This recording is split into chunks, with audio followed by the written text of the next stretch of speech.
فنعما هي وإن تخفوها وتؤتوها الفقراء فهو خير لكم ويكفر عنكم من سيئاتكم والله بما تعملون ليس عليك هداهم ولكن الله يهدي من يشاء وما تنفقوا من خير فلأنفسكم وما تنفقون إلا ابتغاء وجه الله وما تنفقوا من خير يوفى إليكم وأنتم لا تظلمون للفقراء الذين أحصروا في سبيل الله لا يستطيعون ضربا في الأرض يحسبهم الجاهل أغنياء من التعفف تعرفهم بسيماهم لا يسألون الناس إلحافا وما تنفقوا من خير فإن الله به عليم سبحانك لا علم لنا إلا ما علمتنا إنك أنت العليم الحكيم رب اشرح لي صدري ويسر لي أمري واحلل عقدة من لساني يفقهوا قولي رب زدني علما وارزقني فهما اللهم صل على سيدنا ومولانا محمد وعلى آل سيدنا ومولانا محمد وبارك وسلم عليه یا رب صلی وسلم دائما ابدا علی حبیبک خیر الخلق کلہم هو الحبیب الذی ترجى شفاعته لكل حول من الاحوال مقتحم یا صاحب الجمال و یا سید البشر من وجهک المنیر لقد نور القمر لا يمكن الثناء كما كان حقه بعد از خدا بزرگ تو این قصہ مختصر مپندار سعدی کے راہ صفا تواں رفت جز بر پہ مصطفیٰ خدایا بحق کے بنی فاطمہ برقول ایمان کنی فاطمہ اگر دعوتم رد کنی ور قبول منو دست و دامان آل رسول آدمی کا جسم کیا ہے جس پہ شیدا ہے جہاں ایک مٹی کی عمارت ایک مٹی کا مکان خون کا گارا لگا اینٹ جس میں ہڈیاں چند سانسوں پہ کھڑا ہے یہ خیالی آسمان موت کی پرزور آندھی جس دم اسے ٹکرائے گی ٹوٹ کر یہ عمارت بس خاک میں مل گئی شنیدم کے در روز امید و بیم بدارا بنیکاں بے بخشت کری خلاف پیمبر کسیرا گزید خلاف پیمبر کسیرا گزید کہ ہرگز بمنزل نخواہد رسول ارشاد باری تعالی اگر تم ظاہر کرو صدقات کو فنعما ہی ہے وہ بھی بہتر ہے اور اگر تم اسے چھپاؤ اور دو تم اسے فقیروں کو وہ زیادہ بہتر ہے تمہارے اور وہ تم سے تمہاری سیئات کو دور کر دے گا تمہاری برائیوں کو وہ تم سے اور اللہ جو تم عمل کرتے ہو اس سے باخبر ہے نہیں ہے آپ پر آپ کے ذمے ان کو ہدایت دینا لیکن اللہ ہدایت دیتا ہے جسے چاہتا ہے اور جو تم خرچ کرو خیر سے وہ تمہارے جی یا نہیں تم خرچ کرتے خیر کے عنوان سے مگر وہ تمہارے لیے فلینفسکم اور نہیں خرچ کرتے تم مگر تلاش کرتے ہوئے اللہ کی رضا اور جو تم خرچ کرو گے خیر سے پورا پورا دیا جائے گا تمہیں اور تم پر ظلم نہیں کیا جائے گا ان فقراء کے لیے جنہیں روک دیا گیا ہے اللہ کے راستے میں وہ سفر کی طاقت نہیں رکھتے زمین میں گمان کرتے ہیں نالا وہ جہلا یا لا علم لوگ انہیں مالدار ہے تعفف ان کے درگزر کرنے کی وجہ سے آپ پہچانیں گے ان کو ان کے نشانیوں سے نہیں سوال کرتے لوگوں سے وہ الحافن چمٹ کر دامن سے لپٹ کر اور جو تم خرچ کرو گے خیر سے بس بے شک اللہ اسے جان لے گا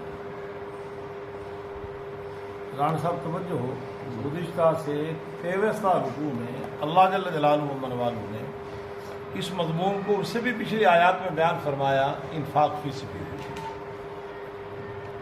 اور یہ بھی بتلا دیا گندم کی مثال دے کے اس کا ایک دانے سے 7 بالیں اگتی ہیں، ہر بال میں 100 دانہ، ایک دانے کے 700 دانے، تو فرمایا اسی طرح ہے جو مجھے اللہ کے راستے میں خرچ کرتا ہے، اس طرح مجھ کو۔ اور یہ مثال دینے دی اللہ نے، فرمایا واللہ یضاعف لمن یشاء، اللہ کی مرضی جتنا چاہے ہر چند اور بڑھا، جتنا چاہے وہ۔ آگے اللہ جل جلالہ و عز و جل نے کچھ شرائط لگائی کہ جس سے تمہارا صدقہ ضائع ہو جائے، تاکہ یہ نہ ہو، وہ پنجابی سے کہتے ہیں محاورہ سے پورے لفظ یاد نہ ہو، وہ انی پی دی گئی تو کتا چڑھتا کیا، تو سب کے میں کتا ہم خرچ بھی کریں اور ضائع ہو جائے، قیامت کے دن خالی ہاتھ جائے اللہ کے، تو اللہ نے ہم پر نیکی فرمائی کہ تمہارا صدقہ ان چیزوں سے ضائع ہو جاتا ہے۔ تو پہلی چیز تھی احسان سے صدقہ، احسان جتلانے سے صدقہ، اور صدقہ کرنے کے بعد اس غریب کو اگر اذیت اور تکلیف دی تو اس سے بھی صدقہ ضائع۔ 2 باتیں۔ تیسرا ریا الناس، ریاکاری اور دکھلاوا کر دیا تو اس سے بھی صدقہ ضائع۔ اس کی بھی مثال دی کیسے ضائع ہوتا ہے، جس طرح ایک آدمی بوڑھا ہو اور اس کے پاس ایک باغ ہے، ذریعہ معاش وہی ہے، اس کے علاوہ بڑھاپے میں اور کام کر ہی نہیں سکتا، بیوی بچوں والا ہے، اس کے پاس چھوٹے چھوٹے بچے ہیں، بڑا بچہ نہیں ہے جو اس کو سنبھالا دے، اب اچانک اندھیری آئے اور اس میں آگ کا بگولا ہو اور اس کے باغ کو جلا کے خاک کر دے تو اس کی کیا کیفیت ہوگی؟ تو فرمایا اس طرح تمہارا صدقہ ضائع ہو جائے گا، اور قیامت کے دن تمہاری یہ کیفیت ہوگی کہ میرے تو کام ہی نہیں ہے، ضائع ہو گیا میرا حاصل۔ چوتھا ارشاد فرمایا کہ صدقہ وہ قابل قبول ہوگا جو طیبات ہو، انفقوا من طیبات ما کسبتم، جو تمہاری کمائی میں حلال ہو۔ یہ جتنے ناجائز کاروبار کے ذرائع ہیں اس مال کی کمائی میں سے صدقہ قابل قبول نہیں، طیبات ہے، دوسری آیت میں حلال ہے۔ 4 چیزیں ہوگی۔ 5واں ارشاد فرمایا وہ چھپا کے دے، ظاہراً بھی گنجائش ہے، آج جو ہم نے آج پڑھی ہے ان تبدوا الصدقات فنعما ہی۔ پیچھے ضمن ایک بات کر دی کہ شیطان تمہیں وعدہ کرتا ہے کہ اگر خرچ کرو گے تو کنگلے ہو جاؤ گے، تنگ دست ہو جاؤ گے۔ اللہ تم سے وعدہ کر رہا ہے خرچ کرو گے تو ہم اپنی جناب سے تمہیں وسعت بھی دیں گے اسی پیسے میں اور مغفرت بھی دیں گے۔ اب دیکھ لو شیطان کا وعدہ ٹھیک ہے، ہمارا وعدہ الشیطان یعدکم الفقر ویامرکم بالفحشاء واللہ یعدکم مغفرہ منہ وفضلا، اللہ تم سے مغفرت اور فضل کا اپنے جانب سے وعدہ کر رہا ہے۔ وما یذکر، اور فرمایا ان تبدوا الصدقات، اگر تم صدقات کو ظاہراً دو، فنعما ہی، کوئی حرام نہیں ہے، بہتر ہے، اور اگر چھپا کے دو تو زیادہ بہتر ہے۔ اب یہاں پہ رئیس المفسرین حضرت عبداللہ ابن عباس رضی اللہ تعالیٰ عنہ رائے صاحب توجہ ہو، وہ فرماتے ہیں جو صدقات واجبیہ ہیں ان کو اعلانیہ دو، جس طرح فطرانہ ہے، قربانی ہے، وہ بات ظاہر ہی ہو، جانور لائیں گے وہ تو سب کو پتہ چل جائے گا، اور زکوٰۃ دیں، جو نفلی صدقات ہیں ان کو چھپا کے دو۔ دیگر مفسرین بہت بڑی تعداد میں فرماتے ہیں کہ زیادہ بہتر خفیہ ہی دینا، زیادہ بہتر چھپا کر ہی دینا۔ ہاں، ظاہراً دینے سے ایک فائدہ ہوگا کہ بخل کا الزام دھل جائے گا۔ اب رانا صاحب بے تکلفی میں ایک دوست کو کہتے ہیں، رانا صاحب مثال کی، کہ تو یار بڑا بخیل ہے، اب رانا صاحب کے سامنے اس نے صدقہ کر دیا تو اب کم از کم رانا صاحب دل لگی میں دوبارہ تو نہیں بخیل کہیں گے۔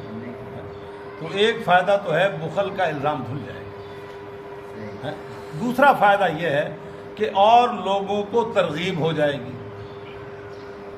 اور لوگوں کو ذرا شوق ہو جائے گا کہ وہ صدقہ کر رہا ہے تو چلو میں بھی کروں، اچھا ہوا آپ نے یاد دہانی کرا دیا، چلو اس غریب کو میں بھی کچھ دے دوں، اس ضرورت مند کو ہم بھی دے دیتے ہیں کچھ، آپ کے اس عمل سے ہمیں بھی آگاہی ہوگی، یہ فنی مائی بہتر ہے۔ ہاں بسا اوقات نقصان یہ ہوتا ہے کہ اس کے اموال وہ اپنے آپ کو چھپا کے رکھنا چاہتا ہے، اموال ظاہر ہو جاتے ہیں، خام خواہ لوگوں کے نظروں میں آتا ہے، حاسدین وہ برانگیختہ ہو جاتے ہیں، نظر بد والے وہ بھی چوکنا ہو جاتے ہیں۔ فرمایا اگر چھپا کے دو تو یہ دیکھیں قرآن کے الفاظ بڑا صاحب، اور ان تبدو الصدقات فنیما، اگر ظاہراً صدقہ دے دو فنیما یہ بہتر ہے، کوئی مذاق نہیں، کوئی بہت بری بات، کوئی خلاف شریعت، کوئی گناہ کبیرہ کا ارتکاب، وہ اللہ کی ناراضگی کا ذریعہ نہیں ہے۔ ہاں وَإِن تُخْفُوهَا، اگر چھپا کے دو فَهُوَ خَيْرٌ لَكُمْ، یہ زیادہ بہتر۔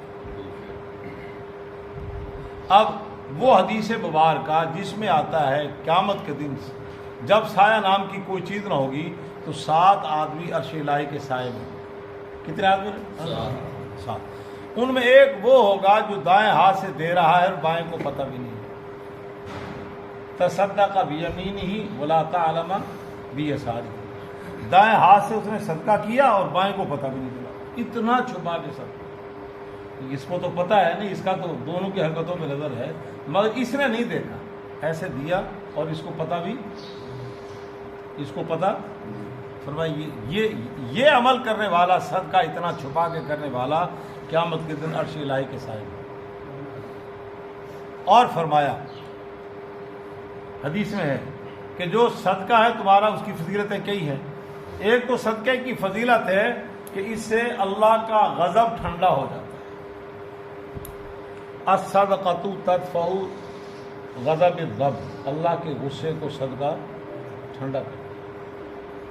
دوسرا فائدہ یہ حدیث میں آتا ہے ان المتقین فی ظلال وعیون، یہ قرآن میں ہے کہ متقین لوگ قیامت کے دن سایوں میں ہوں گے، متقین لوگ قیامت کے دن، تو ایک تو عرش الہی کا سایہ ہوگا، اور ایک فرمایا جو اس نے فقراء اور غریبوں پہ مساکین پہ صدقہ کیا ہوگا، یہ صدقہ صاحبان بن گئے، صدقہ بھی کل قیامت کے دن صاحبان کا سائے کا کام دے گا صدقہ۔ تو فرمایا اگر تم ظاہراً کر دو تو وہ بھی بہتر ہے، اگر چھپا کے کرو تو وہ وَيُكَفِّرُ عَنْكُمْ سَيِّئَاتِكُمْ، اور تمہاری خطاؤں کو وہ دور کر دے۔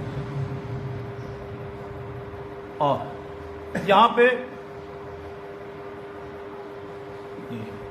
7ویں چیز، 6ٹھی چیز یہ بیان فرمائی کہ صدقے کے حقدار جو ہیں وہ غرباء، وہ اس امت کے وہ لوگ، وہ معاشرے کے وہ لوگ جو غیر مسلم ہیں، ان کو بھی صدقہ کرنا جائز ہے۔ جو صدقہ واجبی ہے زکوٰۃ وہ تو ان کو نہیں دے سکتے، جو نفلی صدقہ ہے وہ غیر مسلم کو بھی دیا جا سکتا ہے۔ چنانچہ امام الانبیاء جناب محمد الرسول اللہ صلی اللہ علیہ وسلم نے ابتداء اسلام میں منع فرما دیا تھا، اور آپ کی تعلیمات یہ تھی تصدقوا علی اہل دینکم، اپنے دین والوں پہ صدقہ کرو، اور ایک روایت میں کھلے لفظوں میں منع فرما دیا کہ غیر مسلموں پہ صدقہ نہ کرو۔ مگر صلح حدیبیہ کے بعد اور امام الانبیاء مدینہ منورہ میں تشریف فرما ہیں، حضرت اسماء رضی اللہ تعالی عنہ، ان کی والدہ حضرت صدیق اکبر رضی اللہ تعالی عنہ کی اہلیہ محترمہ، جو بدستور ابھی مشرکہ تھی، انہوں نے اسلام قبول نہیں کیا تھا، وہ تشریف لائیں، اور امام الانبیاء جناب محمد الرسول اللہ صلی اللہ علیہ وسلم کی ذات اقدس سے حضرت اسماء بنت ابی بکر نے پوچھا، یا رسول اللہ میری والدہ ماجدہ تشریف لائی ہیں تو میرے لیے کیا حکم ہے؟ تو فرمایا صلہ رحمی کا جو ضابطہ ہے اس کے تحت ان کا پورا خیال کرو، اور تمہیں ان پر صدقہ کرنے کی اجازت ہے، نفلی سے۔ تو اس کے بعد آپ نے اجازت دے دی، اگر تمہاری ریاست میں، تمہاری مملکت میں غیر مسلم رہ رہے ہیں تو انہیں صدقہ کرنے کی اجازت نہیں۔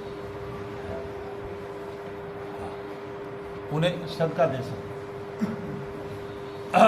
ہاں واجبی جو صدقہ ہے وہ انہیں انما الصدقات للفقراء والمساکین، یہ سورہ توبہ اور 10ویں سپارے میں اللہ نے 8 مصارف بیان فرمائے ہیں صدقے کے حقداروں کے لیے، اور اس میں فرمایا کہ اس کے حقدار وہ ان میں تالیف قلوب کے لیے گنجائش تھی، بعد میں اس کو منع فرمایا.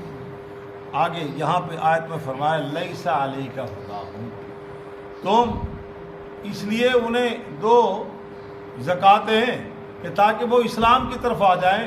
فرمایا یہ تمہارے دینے سے ان کے دل میں کوئی تبدیلی نہیں آئے گی. ہدایت تو میرے اختیار میں،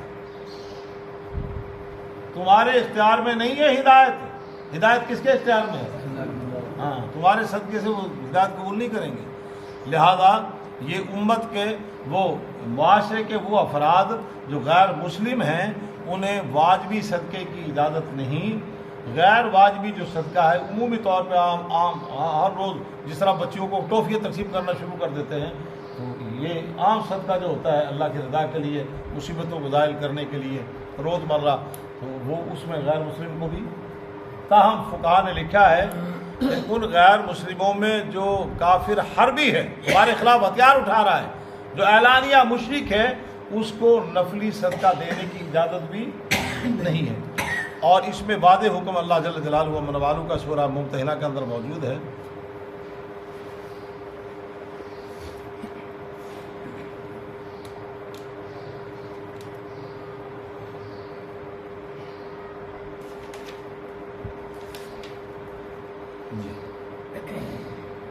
لا ينهاكم الله عن الذين لم يقاتلوكم في الدين ولم يخرجوكم من دياركم. اللہ تمہیں ان لوگوں کے بارے میں نہیں روکتا جو تم سے قتال نہیں کرتے دین کے بارے میں، اور وہ تمہیں تمہارے گھروں سے بھی نہیں نکال رہے. ان تبرہم، کو نیکی کر دو ان کے ساتھ. نیکی کیا کرنا؟ نفلی صدقہ دینا. وتقسطوا الیہم، اور انصاف کا برتاؤ کرو ان کے ساتھ. انما ینہاکم اللہ عن الذین قاتلوکم فی الدین، اللہ تمہیں ان لوگوں کے بارے میں منع کر رہا ہے جو تم سے تمہارے دین کے بارے میں قتال کرتے ہیں، تمہیں گھروں سے نکال رہے ہیں. وظاہروا علی اخراجکم، اور تمہارے نکلنے پہ وہ اپنے دوستوں کی مدد کر رہے ہیں. ان سے دوستی کرنے کی تمہیں اجازت ہے، ان کے ساتھ نیکی کرنے کی. ومن یتولہم فاولئک ھم الظالمون، ان ظالموں کے ساتھ جو تمہارے دین کے بارے میں تم سے قتال کرتے ہیں، ان سے جو دوستی کرے گا پھر وہ انہی میں سے ظالم ہے. تو فرمایا ہاں اب یہ تالیف قلوب کا مقصد ہوتا ہے کہ انہیں دل جوئی ہو جائے، وہ ہمارے ہدایت کی طرف نظام ہدایت ہمارا قبول کر لے. اس پہ اللہ جل جلالہ و من والو نے واشگاف الفاظ میں کہہ دیا لیس علیک ھداھم، تمہارے اختیار میں نہیں ان کو ہدایت دینا. اور یہ ہدایت کس کے اختیار میں ہے؟ ولکن اللہ یہدی. جناب ابی طالب پیغمبر علیہ الصلوۃ والسلام کے چچے ہیں، اور ایسے چچے جنہوں نے صبح میں، شام میں، دن میں، رات میں، سفر میں، حضر میں کوئی موقع بھی ایسا نہیں چھوڑا جس میں پیغمبر کی اعانت نہ کی.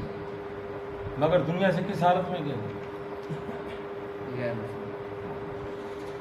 اور انہی کے بیٹے کو حضرت علی رضی اللہ تعالیٰ کو اللہ تعالیٰ نے بچپنے میں ہدایت دی.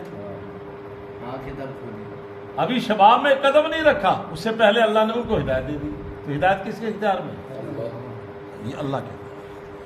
فرمایا وما تنفقوا من خیر، اور جو تم خرچ کرو گے بھلائی کے عنوان سے وہ تمہارے لیے، تمہارے لیے. مجھے اللہ کو اس سے کوئی فائدہ نہیں ہوگا، میری کبریائی خدائی میں کوئی اضافہ نہیں ہوگا. یہ فقیروں پہ، محتاجوں پہ، تنگ دستوں پہ، کلاشوں میں، فلاحی کاموں میں جو تم خرچ کرو گے تمہارے لیے. یہ قیامت کے دن تمہارے سفارشی اور تیار ہو جائیں گے. اللہ نے میرے نال نیکی کی تھی، تمہارے لیے، میرے لیے، مجھے اس سے کوئی فائدہ. وما تنفقوا الا ابتغاء وجه اللہ، اور آگے یہ فرما دیا خرچ جو بھی کرنا ہے اللہ کے رضا کے لیے کرو. وہ پیچھے بتلا دیا کہ ریاکاری نہ ہو اور کوئی مقاصد نہ ہو. اگر اللہ کی رضا مقصود ہے، مطلوب ہے، تو 1 روپے بھی کارآمد، اور اگر ابتغاء وجہ اللہ نہیں ہے تو اربوں روپے بھی. ہمارے ہاں پاکستان میں جناب لی ہماری وہ شہریوں اور افطاریاں فی زمانہ بڑی تعداد وہ سیاست کے نظر ہوتی. ڈاکٹر صاحب غلط نہیں، سیاست کے عنوان سے ہے، تو اس کا فائدہ نہیں ہے. سیاسی افطار ہاں سیاسی افطار، اس کا فائدہ الا ابتغاء وجہ اللہ ہے، جو بھی خرچ کرنا ہے کس کے لیے؟ اللہ کے لیے۔ اور فرمایا وما تنفقوا من خیر یوفى الیکم، جو تم خرچ کرو گے بھلائی کے عنوان سے تمہیں اس کا پورا پورا بدلہ دے دے۔ مسلمان پہ خرچ کرو تب بھی، غیر مسلم پہ خرچ کرو، شرط یہ کہ غیر مسلم وہ حربی کافر نہ ہو، اس پہ خرچ اعلانیہ مشرک اس پہ۔ ہاں مسلمان پہ غیر مسلم پہ جہاں بھی خرچ کرو گے تمہارا پیسہ اکارت ضائع بیکار نہیں جائے گا، تمہیں پورا پورا اس کا بدلہ دیا جائے گا اور تم پر ظلم۔ آگے فرمایا للفقراء الذین احصروا فی سبیل اللہ، وہ لوگ، وہ فقراء جو اللہ کے، جنہیں روک دیا گیا ہے اللہ کے راستے۔ یہ فقراء کسے کہتے ہیں؟ فقیر فقارت سے ہے، یہ لغوی اعتبار سے اس کو کہتے ہیں جس کی ریڑھ کی ہڈی متاثر ہو، صاحب فراش ہو، منجر جوگا ہو۔ تو فرمایا یہ فقیر کو اصطلاح میں اس لیے فقیر کہتے ہیں کہ وہ بھی معاشرے کا بیچارہ ایسا فرد ہے کہ وہ تہی دست و دامن ہے، خالی ہاتھ۔ یہ دو لفظ استعمال ہوتے ہیں، فقیر اور مسکین۔ فقیر اس کو کہتے ہیں جو بالکل تنگ دست، اور مسکین اس کو کہتے ہیں جس کے بعد تھوڑے بہت وسائل ہوں، تھوڑا بہت گزرانے اوقات اس میں بھی ناکافی ہے، بیوی بچے اہل و عیال کے لیے خرچہ اس کے پاس بھی ناکافی ہے۔ فقیر بالکل بیچارہ نہ در ہے نہ گھر ہے، کچھ بھی نہیں اس کے پاس۔ تو فرمایا للفقراء الذین احصروا فی سبیل اللہ، وہ فقیر جنہیں روک دیا گیا ہے اللہ کے راستے، اللہ کے راستے میں۔ یہ جو رائے صاحب احصروا کا لفظ ہے، یہاں سے ایک اور فقہی مسئلہ بھی فقہائے کرام نے استنباط کیا ہے۔ ایک آدمی حاجی حج کو جا رہا ہے، ہدی کا جانور اپنے ساتھ لے کے جا رہا ہے، اب راستے میں اچانک دشمن نے روک دیا، حالات گڑبڑ ہو گئے، ہم راستہ ایران جا رہے ہیں اور ایران کی اور سعودیہ کی گڑبڑ ہو گئی بالفرض، ایران نے کہا میں تو نہیں جانے دیتا، میں نے کہا بالفرض۔ یہ بہت اچھا لفظ ہے، تمام اسلامی ریاستوں کو آپس میں وہ قدورتیں نفرتیں ختم ہونی چاہیے اور مسلمانوں کو قرب ہونا چاہیے، بہت اچھی بات۔ اندر کی اختلافات جتنی باتیں ہیں وہ جزوی ہیں، تو بہرحال اسلامی ریاست ہے، ان کے آپس میں اپنی قدورتیں نفرتیں ختم ہونی چاہیے۔ ہمارے ہاں عجیب سا وہ ہمارا سینہ ہے، وہ کافر کے لیے ہم فرش راہ ہیں اور اپنوں کو سلام نہیں لیتے عید کے دن، یہ تنگ نظری بڑی جاہلانہ ہے، یہ اس دور میں عالمانہ عارفانہ غلط ہے۔ خیر، تو میں نے تو مثال دینے کے لیے سمجھایا، اگر بالفرض ایسا ہو جائے اب ایران راستہ بند کر دے کہ میں تو نہیں جانے دیتا، راستہ تو میرے سے گزر کے جاتا ہے، تو پھر اب وہ کیا ہوگا کہ وہ جانور، وہ احرام کھول دیا جائے گا اور جانور وہاں پہنچ جائے تو ٹھیک ہوگا، نہ آئندہ سال پھر دوبارہ احرام باندھ کے حج کرنا ہوگا یا احرام کھل جائے گا، یہ روک دیا گیا، یہ حالت جبر ہے۔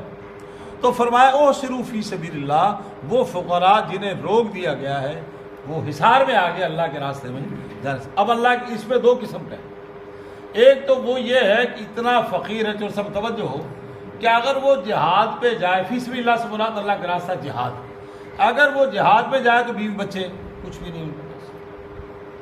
اب بیوی بچوں کے انفاق اور ان کے روز مرہ کی ضروریات زندگی سے وہ بیچارہ یہی الجھ کے رہ گیا، وہ جہاد میں نہیں جا سکتا۔ جہاد میں یہ ہے کہ اگر میں ان کو کما کے نہ دوں تو میں جہاد کے نہیں، جہاد میں جاؤں تو یہ بھوکے مر جائیں گے، یہ مجھ پہ ذمہ داری ہے۔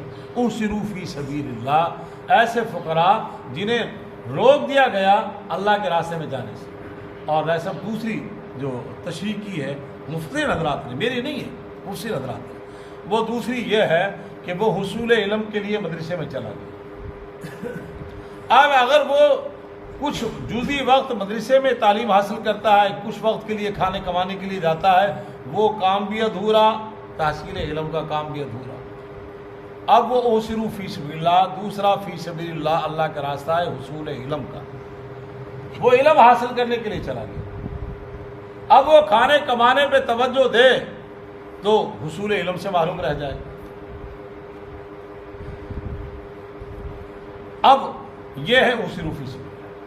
چنانچہ حدیث میں آتا ہے امام الانبیاء رحمت کائنات جناب محمد الرسول اللہ صلی اللہ علیہ وسلم، آپ کا جو مدرسہ تھا اصحاب صفہ، وہاں پہ بعض دفعہ تعداد 400 طلباء کی ہو جاتی تھی، بالکل مسجد نبوی کے ساتھ ہے، آج بھی اس کا وجود ہے، آج بھی چبوترے کا وجود ہے نا.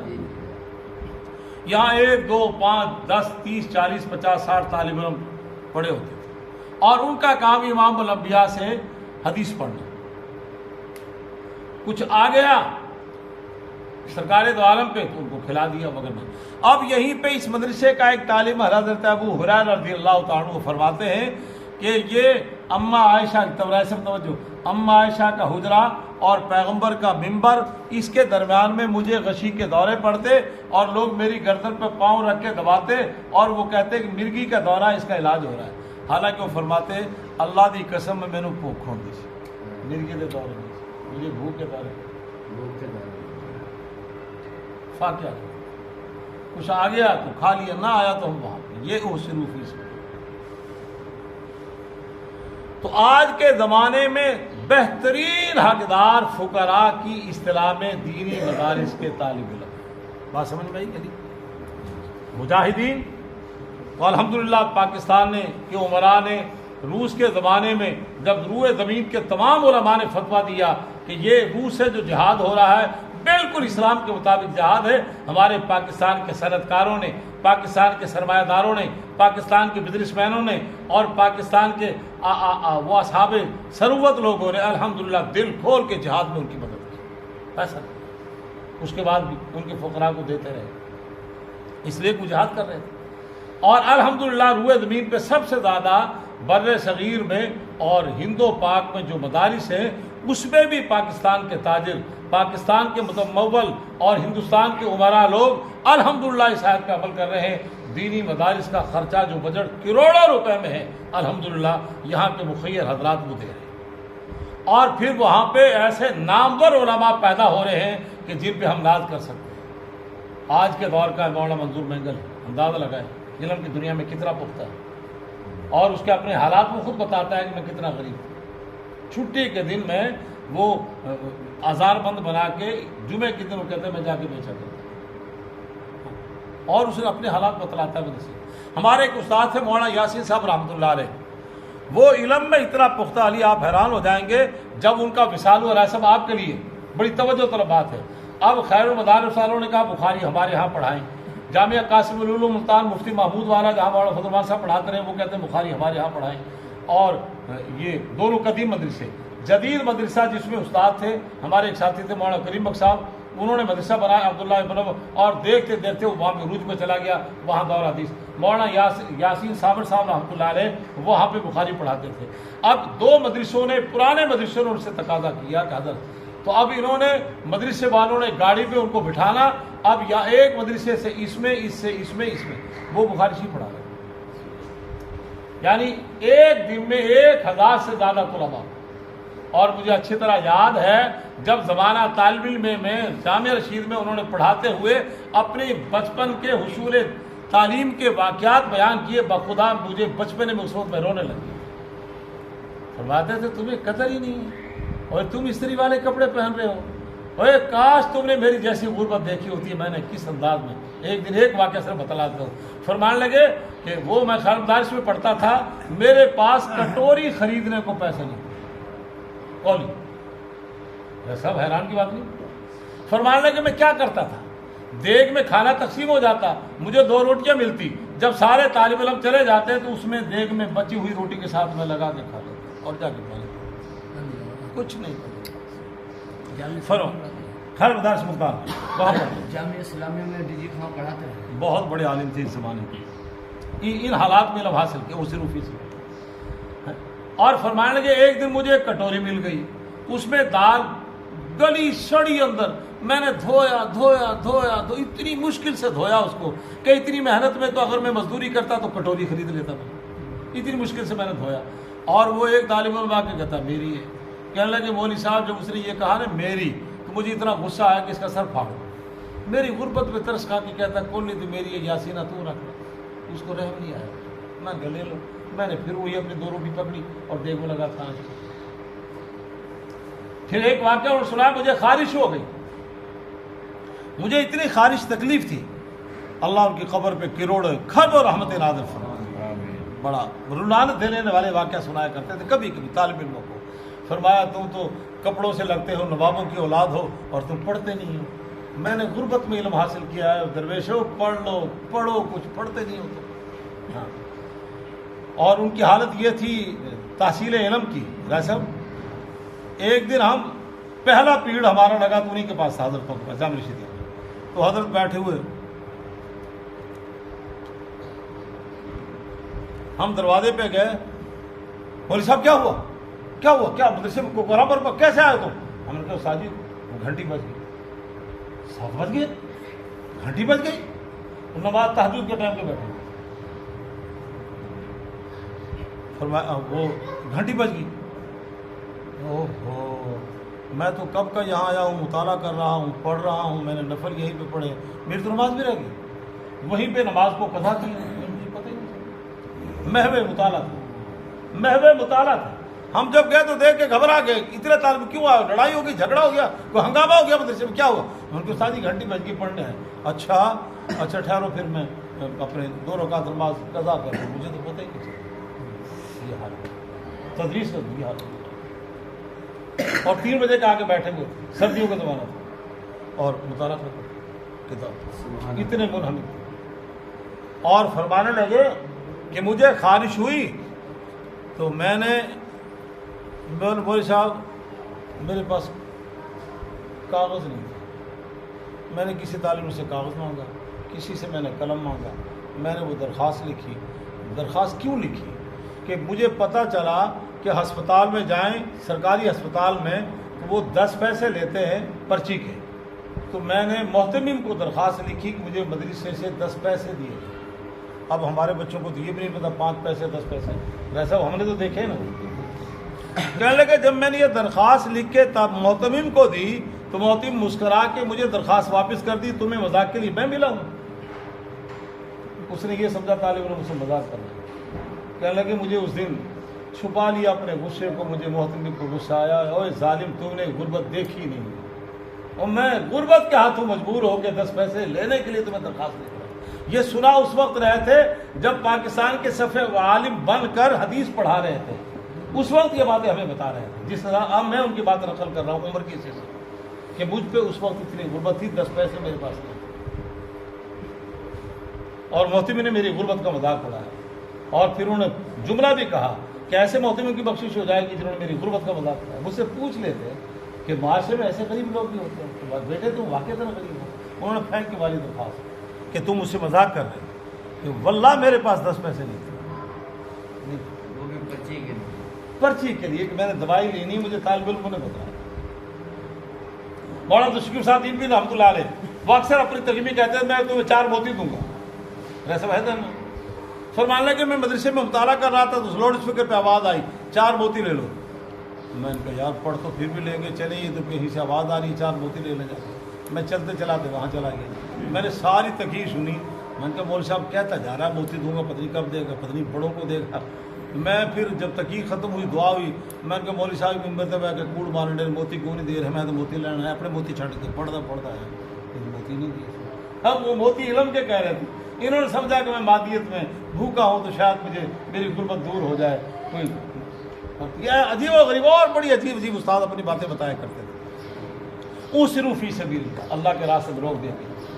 حضرت تھانوی رحمۃ اللہ علیہ دیگر مسلم حضرات فرماتے ہیں ایک جہاد کے لیے رکا بیوی بچوں کی غربت کی وجہ سے، اُسروا فی سبیل اللہ، روک دیا گیا اس کو اللہ کے راستے میں جانے سے، یا اللہ کے راستہ حصول علم وہاں سے روک دیا گیا، اگر کھانے کمانے میں لگ جائے تو علم سے محروم، علم میں جائے تو کھانے پینے سے محروم، تو فرمایا ان فقیروں کو دو، یہ تمہارے حق ہے، دو۔ رائے صاحب یہاں پہ ایک جملہ سنا دو، حضرت تھانوی رحمۃ اللہ علیہ فرمایا کرتے تھے کہ ہم تمہاری طرح ہم بھی انسان ہیں، اے علماء پہ پھپتیاں کسنے والوں، علماء پہ تان و تشنیع کرنے والوں اور علماء کو برا بھلا کہنے والوں، یہ جملہ حضرت تھانوی رحمۃ اللہ علیہ کا، اور انہوں نے ہندوستان کی سرزمین پر جلسے میں یہ جملہ کہا، ہمارے بھی 2 ہاتھ ہیں، تم دکان پہ بیٹھ کے چاول باجرہ مکائی بیچ سکتے ہو، ہم بھی بیچ سکتے ہیں، اگر ہم بیچنے میں لگ جائیں تو 50 سال کے بعد تمہاری اولاد کو یہودی ہوگا، کوئی نصرانی ہوگا، کوئی مجوسی ہوگا، کوئی ہندو ہوگا، کوئی سکھ ہوگا، ہم تمہاری اولادوں پہ احسان کر رہے ہیں، دین پڑھا رہے ہیں، ہم اس لیے مدرسوں میں بیٹھے ہیں۔ اگلے 50 سال کے بعد تمہاری نسلوں میں کوئی مسلمان نہیں ہوگا اور تم پھر ہم پر پھپتیاں کستے ہو. تم اچھے اعلیٰ درجے کے تاجر ہو تو ہم ادنا درجے کے تاجر ہم بھی بن جائیں گے, بچوں کو دال روٹی ہم بھی کما دیں گے. ہم بزنس کاروبار کر کے مدرسوں میں بیٹھے ہیں اور دین پڑھا رہے ہیں, دین پھیلا رہے ہیں, اس لیے کہ مسلمانوں کی اولاد کے پاس ایمان اور دین پہنچ جائے, وگرنہ تمہاری نسلیں غیر مسلم ہو جائیں. ہم تم پہ احسان کر رہے ہیں. اوسروا فی لا یستطیعون ضربا فی الارض, وہ زمین میں سفر کی طاقت نہیں, انہیں کاروبار کے لیے جانے کی طاقت ان کے پاس ہے, وہ تو دین کے حصول یا بیوی بچوں کی کمائی کے لیے رکے ہوئے ہیں. اور فرمایا یحسبهم الجاہل, نادان لوگ انہیں گمان کرتے ہیں یہ مالدار ہیں. نادان لوگ, جاہل لوگ انہیں گمان کیا کرتے ہیں یہ مالدار ہیں. من التعفف, اس لیے ادھر ادھر کرتے ہیں, ہاتھ نہیں پھیلاتے. سوکھا ہے بھی اوکھا ہوں تو کہتے تو گل کرتا نہیں, عید والے دن تو کہتا میرے رسیوے لیا دے, وہ یہ تو گل ہی کوئی نہیں کرتا. نہ جوتے مانگتا, نہ ٹوپی, نہ پگڑی, نہ لباس, نہ قلم, کچھ بھی نہیں مانگتا. اس کی زندہ مثال اب کابینہ کا ایک حصہ وزیر حج سب کے سامنے کیوں جیلی میں تھا کہ نہیں؟ ہاں, یا سب الجاہل اغنیاء من التعفف تعریفہم بسیماہم, آپ انہیں ان کے چہروں سے پہچانیں. آپ غور کر کے دیکھیں, چہروں سے پہچان لیں گے یہ حقدار ہے. اور دوسری ان کی نشانی, ایک تو چہروں سے اہل نظر انہیں پہچان لیں گے یہ حقدار ہے, اور دوسرا لا یسألون الناس الحافا, وہ لوگوں سے چمٹ کر سوال نہیں کرتے. پیسے دے اس طرح سوال, وہ اپنی خودداری کو باقی رکھتے ہیں, بیٹھے بیٹھے تھوڑے سے اپنے حالات کو بتلا دیں گے. حالات رائے صاحب بڑے تنگ ہیں, بس وہ بچے کی شادی کرنی ہے, خیر اللہ خیر کرے گا, بس اشارہ تھوڑا سا دے جائیں گے اور چمٹ کے سوال نہیں کریں. تو فرمایا یہ حقدار, یہ سب سے زیادہ یہ حق ہے, سفید پوچھ. وما تنفقوا من خیر, اور آگے ارشاد فرمایا اس آیت کے ضمن میں مفسرین حضرات نے لکھا ہے کہ جو سوال کرنا ہے یہ سوال نہیں کرتے. اب یہ جو سوال کرنا ہے اس پہ امام الانبیاء نے ایک صحابی رسول کو ارشاد فرمایا کہ اگر بالکل تہی دست و دامن ہو تو سوال کرنے کی گنجائش, اور اگر تاوان پڑ جائے, اچانک تاوان کو پڑ گیا تمہارے دل میں, تم نے کسی کی ضمانت دے دی, وہ بھاگ گیا, تاوان تمہارے دل میں آ گیا, تو سوال کی اجازت کہ جی میں ضمانت دے بیٹھا, وہ ہے نہیں, اب میں نے بھگتنا ہے, عدالت مجھے نہیں چھوڑ, میں نے شریف آدمی سمجھ کے اب تاوان پڑ گیا, ایسا سمجھ گیا آپ کا شعبہ ہے, تو اس وقت بھی سوال کرنا جائز ہے. ہاں تو یہ, اور تیسرا اس محلے کے اس کو قریبی رازدار کہہ دیں کہ تنگ دست ہے, بالکل ایسے گھر سے کچھ بھی نہیں ہے, سانوں پتہ ہے ایک قسم نہیں دستا, اندروں خالی ہے, بالکل کچھ نہیں ہے, تو اس کو بھی دینا جائے. اگر یہ طول صورتیں نہ ہوں تو آدمی سوال کر رہا ہے, یہ سوال حرام ہے. یہ سوال کیا ہے؟ اور مسلم حضرات نے لکھا ہے جس طرح شراب فروشی کا پیسہ اور ناجائز ذرائع کا پیسہ حرام ہے, اسی طرح گداگری کا پیسہ بھی حرام ہے. ایسا ہے حرام. اب ہمارے ہاں صورتحال کیا ہے, یورپ ان ملکوں میں جائیں, رائے صاحب کا سفر ہوا ہے, رائے صاحب برطانیہ میں فقیر کو دیکھا آپ نے, یورپ میں نہیں ہے. وہاں کی حکومتیں خود چھان بین کرتی ہیں, ضرورت مند کو خود دیتی ہیں, جو بلا ضرورت سوال کرے قانون حرکت میں آتا ہے.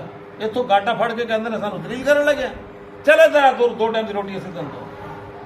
یہاں ریاست اپنی ذمہ داری پوری نہیں کر رہی, نتیجہ کیا نکل رہا ہے کہ یہاں گداگری ایک صنعت و حرفت کا درجہ اختیار کر چکی ہے. کئی دفعہ آیا ہے اخبارات میں, وہ کروڑوں کے مالک, وہ کیا ہے, مجلس عمل کی حکومت تھی خیبر پختون میں, انہوں نے جنابری مولانا فضل الرحمان صاحب نے وہاں پہ وزیر اعظم اکرم درانی سے کہہ دیا کہ فلاں فلاں عمارتیں مخصوص کر دو اور ان کے لیے کھانے پینے کا یہاں پہ انتظار کرو سرکاری طور پہ, اور ان میں جو لولے لگڑے اپاہج ان کا علاج کراؤ, ڈاکٹروں کو جو سرکاری طور پہ, اور گیٹ بند کر دو. مولانا احبار اقبال میں فرما رہے تھے کہ ہم نے وہاں پہ منصوبہ بنایا ہے, فلاحی منصوبہ, کہ یہ گداگری کا کام بند کریں گے, ان کی ضرورتوں کو ہم پوری کریں گے. وہ سارے دوڑ کے پنجاب نکل آئے. اور جب ہم نے یہ منصوبہ شروع کیا ہے تو ہم نے پکڑا ان لوگوں نے کہا جناب ساڑھے تے زیادتی نہ کرو، ایک کہندا میری 3 بیویاں نے، ایک کہندا میری 4 بیویاں نے، ایک کہندا میری 6 فیکٹریاں چلن رہی ہیں، پچھو ادو پتہ چلے تو ہم اتنے بڑے بڑے کاروباری ہیں، اتنے بڑے بڑے ہم کاروباری ہیں اور کام کیا کر رہے ہیں؟ پیچھے پیسہ چھپایا۔ تو فرمایا اب یہاں پہ یہ پیسہ حرام ہے، یہ پیسہ حرام ہے، جس طرح منشیات فروشی کا پیسہ حرام ہے اور دوسرے ذرائع حرام کے پیسے وہ حرام ہے، یہ گداگری بھی حرام ہے۔ اور فرمایا قیامت کے دن اللہ کے حضور جب پیش ہوگا تو اس کے چہرے پہ گوشت نہیں ہوگا۔ جو 2 نمبری طور پہ فقیر نہیں ہے، گداگری کر رہا ہے اور بھیک مانگ رہا ہے، قیامت کے دن اللہ کے حضور رسالت میں پیش ہوگا۔ ہماری ریاست بھی ذمہ دار ہے، وہ پوچھتی نہیں، ہر چوک بھرا پڑا ہے ہمارا، انج لگتا پورا ملک ہی فقیر اندر ہے، ہر چوک پہ کھڑے ہیں کہ نہیں؟ کم از کم 1-2 ہزار کی تعداد میں ہوں گے جو لاہور میں، باقی پورے ملک کا جمع کریں تو وہ لاکھوں کی تعداد میں۔ اور میں یہ بات ہے سن 96-97 کی، لیکن آج سے 25 سال پہلے میں اپنے استادوں کے ہمراہ گیا بنوں، وہاں مجھے ایک شخص نے بتلایا کہ قاری صاحب، میرے علم میں نہیں تھی بات، اس نے مجھے بتلائی کہ قاری صاحب یہاں سے کچھ لوگ ایسے ہیں جو 8-10 فقیروں کو اکٹھا کر کے پاسپورٹ بنواتے ہیں، ویزا لگواتے ہیں، پھر ان کو عمرے پہ لے کے جاتے ہیں اور ان سے ٹھیکہ ہوتا ہے کہ تمہارا سارا خرچہ میرے ذمے، رہائش میرے ذمے، کھانا پینا میرے ذمے، اور عمرے سے جب فارغ ہو کے آؤ گے تو پر ہیڈ 50,000 یا لاکھ روپے دوں گا اور وہاں پہ گداگری میں جتنا پیسہ ہوگا میرا ہوگا۔ میں یار ایسا بھی ہو سکتا ہے، سب ہو رہا ہے، ہمیں پتہ ان لوگ۔ اور یہ صبح کو چھوڑ کے جاتا ہے، شام کو لے کے جاتا ہے، یہاں بھی کینچی پہ ایسا معذور چل نہیں سکتا، عشاء کے وقت نظر نہیں آتے، وہ صبح آ جاتے ہیں، وہ کہاں سے آتے ہیں؟ یہ اس وقت صنعت و حرفت کا درجہ اختیار کر چکا ہے، یہ سارا پیشہ حرام۔ فرمایا لا یسلون اللہ سے الحافہ، دامن سے چمٹتے نہیں ہیں۔ آپ ان کو یا تو غور کریں گے تو چہرے سے پہچان لیں گے غربت کے آثار ہوں گے، یا اس وجہ سے پہچان لیں گے کہ وہ چمٹتے، یہ فقیر تمہارے صدقے کے حقدار، صدقہ واجبی کے، اور صدقہ اعلانیہ نہیں دینا، اس لیے کہ ایک تو اس میں ریاکاری کا بھی چانس ہے، اور رانا صاحب توجہ ہو، جس کو دے رہے ہیں اس کی عزت نفس مجروح نہ ہو، اس کا وقار مجروح، لہذا کیسے دینا ہے؟ چھپ کے دینا۔ کیسے دینا ہے؟ اب بہت سے لوگ پوچھتے ہیں کہ صاحب اس کو بتانا ہے زکوٰۃ دے رہا ہوں، بتانے کی ضرورت بھی نہیں ہے، اعلیٰ یار اپنی ضرورت کو سب لے آئی، چل اندھیرے میں جا کے اس کو دے، بس اس کو بتانے کی ضرورت۔ تو فرمایا وما تنفقوا من خیر، جو تم خرچ کرو گے بھلائی کے عنوان سے وہ اللہ کے علم میں ہے۔ اللہ تعالیٰ فرما رہے انا کذالک نجزی المحسنین، ہمارے علم میں ہے، اور ایک وقت آئے گا ہم نیکوکاروں کو اس کا بدلہ دیں گے۔ یہ تمہارے ہاتھ کا خرچ کیا ہوا یہ کیا ہوگا؟ ہمارے غصے کو بھی ٹھنڈا کرے گا۔ قیامت کے دن سایہ نام کی جب چیز نہ ہوگی، یہ اس وقت تمہیں سایہ کا کام بھی دے گا۔ اللہ جل جلالہ و من والہ ہمیں ان اسلوبوں کے مطابق، یہ 7 اسلوب اللہ نے بیان فرمائے۔ پہلا صدقہ دے کے، توجہ، احسان نہیں جتلانا، غریب پہ زیادتی، ریاکاری، پاکیزہ مال میں سے خرچ کرنا ہے، اور اس کے بعد فرمایا ظاہراً دو تو ٹھیک ہے، باطناً دو تو زیادہ بہتر ہے، اور اس کے بعد چھٹا ارشاد فرمایا غیر مسلم حربی کافر نہ ہو، اعلانیہ مشرک نہ ہو، غیر مسلم کو بھی صدقہ واجبی نہیں، نفلی صدقہ دے سکتے ہیں۔ اور 7واں ارشاد فرمایا للفقراء الذین احصروا فی سبیل اللہ۔ آپ کے ذہن میں ہوگا میں نے کہا جہاد کا خرچہ سب سے زیادہ ہے جہاد پہ، تو حاج صاحب نے پوچھا کہ اب تو مجاہد ہے نہیں، کس کو دیں؟ میں نے کہا دینی مدرسے کے طالب علم کو دیں، اس لیے وہ مجاہدین کی فورس تیار کر رہے ہیں علم کی روشنی میں۔ عالم بن کر کوئی مصنف بنے گا، معلم بنے گا، کوئی مبلغ بنے گا، کوئی مقرر بنے گا، اور کوئی مجاہد بنے گا، کوئی مجاہدوں کا جناب بھی والد بنے گا، ان کو تیار کریں گے۔ لہذا یہ 2 طبقے کے لوگ ہیں، یہ سب سے زیادہ جو جہاد میں نہیں جا سکتے، یا اگر کمانے کے لیے جائیں تو حصول علم رہ جائے گا، اور اگر سارے لوگ ذریعہ معاش پہ لگ جائیں تو علم کی بقا کی جنگ کون لڑے گا؟ قرآن کے علم کو کون آگے پہنچائے گا؟ حدیث کے علم کو کون آگے پہنچائے گا؟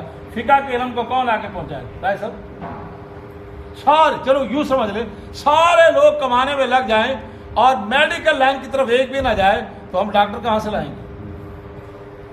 جس طرح اس علم کو باقی رکھنے کے لیے ادارے ہیں اور LLB کو باقی رکھنے کے لیے ادارے ہیں، انجینئرنگ کو باقی رکھنے کے لیے ادارے ہیں، اس طرح اس علم شریعت کو آگے نسلوں تک پہنچانے کے لیے اداروں کی شدید ضرورت ہے۔ اب جو ان اداروں میں بیٹھ کر پڑھ رہے ہیں، پڑھا رہے ہیں، ان کی ضروریات کون دے گا؟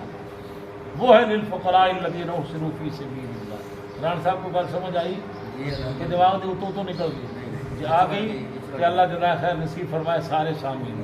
تو یہ سب سے زیادہ یہ 7واں درجہ ہے، وہ فقراء جو حصول علم میں یا جہاد میں لگ رہے ہیں، تمہارے صدقے کے سب سے زیادہ حقدار وہ ہیں۔ اس لیے کہ آپ ان کو پہچانیں گے تو آپ کو عجیب کیفیت نظر آئے گی۔ چلیں، ایک مفتی صاحب عید سے پہلے میں ان سے ملا لاہور کی سرزمین پہ، اور میرے علم میں قرآن میرے سامنے باوضو بیٹھا ہوں، اللہ گھر میں، میرے علم میں بالکل نہیں تھا۔ تو یہ ذرا بند